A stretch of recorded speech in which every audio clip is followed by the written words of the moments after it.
पड़े। किसी के हाथ में मोटा डंडा था तो किसी के हाथ में लाठी।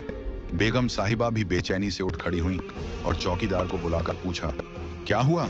चौकीदार घबराई आवाज में बोला, बेगम साहिबा, अभी अभी माली ने लॉन में बहुत बड़ा इच्छाधारी नाग देखा है। वह एक दरख्त से लिपटा हुआ बैठा था। शुक्र है कि माली ने देख लिया, जल्दी ही उसे पकड़ लेंगे। इतना सुनते ही हवेली के सारे लोग इकट्ठा हो गए। दर्जन भी घबरा गई, लेकिन उसे अपनी मजदूरी की फिक्र थी। वह कांपती आवाज में बोली, बेगम साहिबा, पैसे दे दीजिए, मुझे जाना है। बेगम साहिबा ने एक नजर उस पर डाली और लापरवाही से बोली, हाँ, मैं सकीना के हाथ पैसे भिजवा दूंगी। और भी कपड़े सिलवाने हैं तुमसे। दर्जन की उम्मीदें टूट गईं। वह मायूस होकर हवेली से निकली और पड़ोस की खाला रुकैया से उधार मांगने चली गई। लेकिन खाला ने उसे तिरस्कार भरी नजरों से देखा और गुस्से से बोली, हम कोई बैंक नहीं हैं जो हर बार तुम्हें उधार दें। लेकिन उनकी बड़ी बेटी नगीना बाजी मेहरबान थी। उन्होंने दर्जन को पैसे दे दिए। दर्जन ने तशकुर भरी नजरों से उन्हें देखा और जल्द वापस करने का वादा किया। घर आकर उसने अब्बा की दवाइयां खरीदी और थोड़ी सब्जी भी ले आई। अब्बा चारपाई पर लेटे थे और छोटा भाई सुहेल ट्यूशन से लौट आया था। ये तीनों ही एक दूसरे का सहारा थे।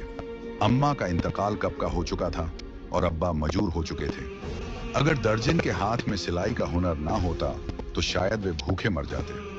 रात को जब वह अब्बा को हवेली में नाग दिखने वाली बात बता रही थी तो उनके चेहरे पर अजीब सा तनाव आ गया। उन्होंने धीरे से कहा, एक दिन तो उसे लौटना ही था। आखिर कब तक वह बदला लिए बिना रह सकता था? दर्जन चौंकी।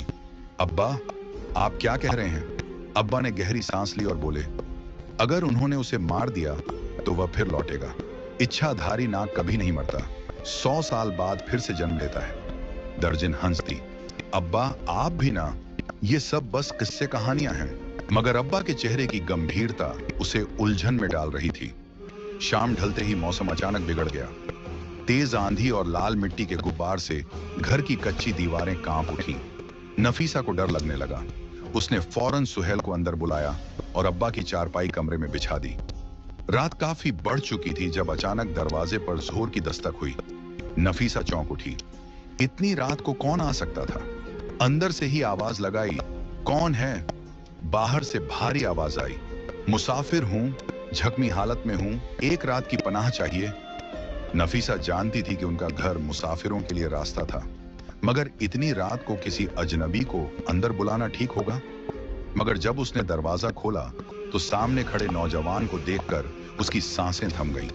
गहरी हरी आंखें, गोरी चिट्टी रंगत और एक शहजादे जैसी शख्सियत। लेकिन उसका हाल बुरा था।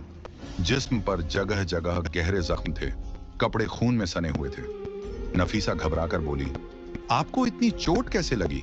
वह बोला, लोगों ने मारा है, कोई हिस्सा नहीं छोड़ा, लेकिन मैं भी उन्हें नहीं छोड़ूंगा। उसकी आवाज में अजीब सी दहशत थी। नफीसा ने दरवाजा खोलकर उसे अंदर आने दिया। वह पिलर के पास बैठ गया। नफीसा सोच रही थी कि अब्बा को जगा दे, मगर फिर ख्याल आया कि उनकी तबीयत खराब है। क्या आपके पास कोई कपड़ा होगा? उसने पूछा।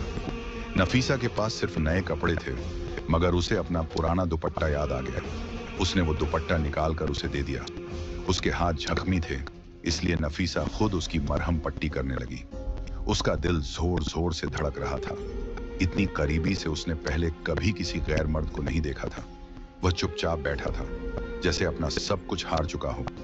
नफीसा ने उससे खाने का पूछा तो वह बोला, अगर थोड़ा खाना मिल जाए तो बड़ी मेहरबानी होगी। नफीसा ने जल्दी से रात का बचा हुआ खाना लाकर दे दिया। उसे देखकर वह सोचने लगी कि इतना खूबसूरत आदमी गांव में किसके घर आया होगा। उसकी आंखें किसी आम इंसान की नहीं लग रही थी। वह बोला, आपको मेरी वजह से आधी रात को तकलीफ हुई, इसके लिए माफी चाहता हूँ, मगर क्या करूँ, बड़ी मुश्किल से जान बचाकर यहाँ भागा हूँ, वरना वह लोग मुझे मार डालते।